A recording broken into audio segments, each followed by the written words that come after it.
Olá, sejam bem-vindos a mais um FT Education Responde. E a dúvida de hoje é muito interessante: trocar de marcha de pé no fundo, flat shift ou a função power shift. Então fica aí, que essa é uma dúvida interessante e a gente vai explicar isso hoje.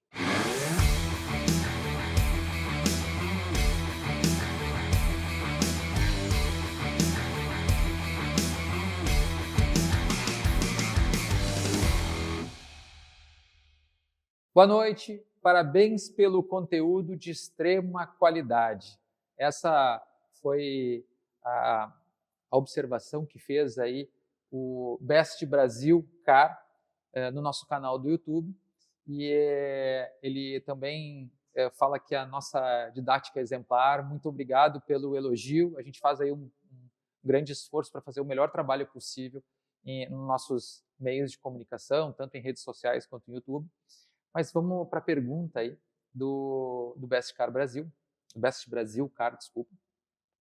Eu tenho dúvidas sobre o flat shift. Eu vejo que muita gente defende ou condena o uso na rua. Vejo que algumas pessoas dizem que só pode ser usado com engate rápido, mas já vi algumas com sincronizado utilizando a mesma função. Qual o uso correto e indicado? Muito obrigado. Vamos lá. O que acontece? Quando a gente tem... Qual é o objetivo de... Como é que a gente consegue fazer um flat shift? Ou seja, eu estou de pé no fundo e troco de marcha sem tirar o pé do acelerador. Para isso, é necessário que eu faça uma interrupção de torque. Por quê? Quando eu faço uma interrupção de torque, o que acontece? Eu gero aí a possibilidade de desengrenamento e engrenamento da próxima marcha. Quando a gente tem um sistema de engate rápido, esse processo ele é inclusive desejável que seja feito com uma interrupção de torque controlado dentro de uma determinada variação de tempo.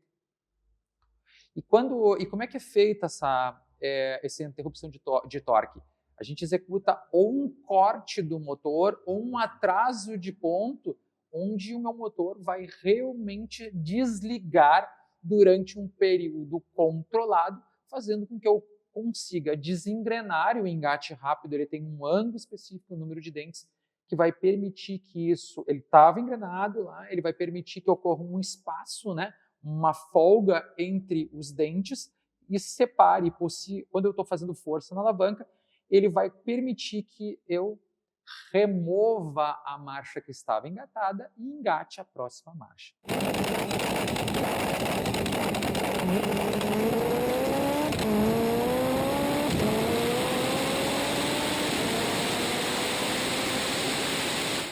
Quando esse sistema ele utiliza não um engate rápido, e sim o recomendado é o engate rápido, quando eu tenho um sistema de freio, que é chamado anel sincronizado, o que acontece? Esse freio ele faz com que ocorra uma frenagem, ou seja, essa engrenagem está em movimento, eu desengato uma e vou engatar outra. Para engatar outra, eu preciso frear, equalizar as velocidades e permitir aí que os dentes que estão lá na engrenagem, que estão na luva, consigam engatar. E aí, por que as pessoas acabam dizendo que conseguem, em alguns casos realmente conseguem? Vou dar dois exemplos aí onde eu já vi isso acontecendo, mas tem que ter uma sensibilidade muito grande para esse processo acontecer e é muito fácil de danificar o sistema de anel sincronizado utilizando um sistema flat shift ou um sistema de pé no fundo ou o power shift, né, que é a interrupção de torque.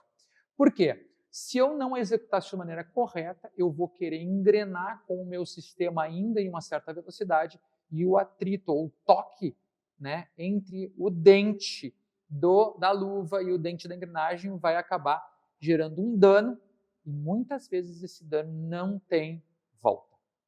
E eu disse que eu ia trazer dois exemplos.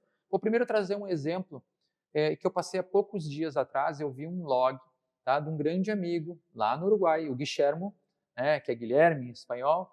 Ele é um dos revendedores nossos lá e também um excelente tuner.